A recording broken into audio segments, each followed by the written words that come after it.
గత వైసీపీ ప్రభుత్వంలో ఖజానాను ఖాళీ చేశారని కోవూరు ఎమ్మెల్యే వేమిరెడ్డి ప్రశాంత్ రెడ్డి విమర్శించారు. నెల్లూరు జిల్లా కోవూరులో సీసీ రోడ్డుకు ఎమ్మెల్యే శంకుస్థాపన చేశారు.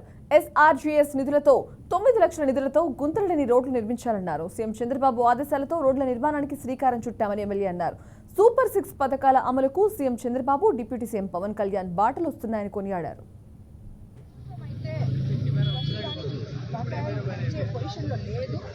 కానీ తప్పకుండా చేస్తామని చెప్పారు. దానికి కొంచెం టైం పడుతుంది.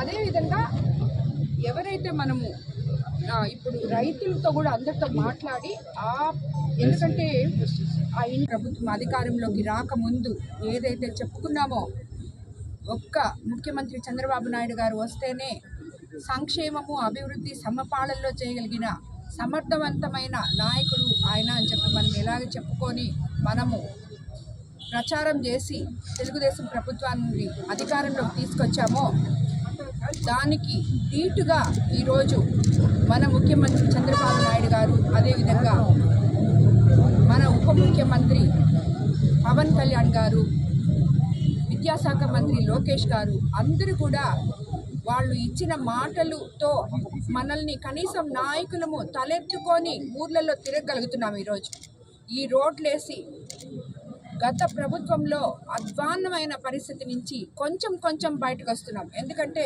అందరికీ తెలుసు వాళ్ళు ఖజానాని ఎట్లా చేసిపోయారో, గత ప్రభుత్వం గత నాయకులు ఎంత నిర్వీర్యం చేశారో, ఎక్కడ ఏం దొరకద్దో వాళ్ళ పర్సనల్గా చూసారే కానీ ప్రజలకి ఏ మేలు చేయాలి అని ఒక్కరు కూడా ఆలోచించిన పాపాన్ని పోలేదు. ఈరోజు ప్రతి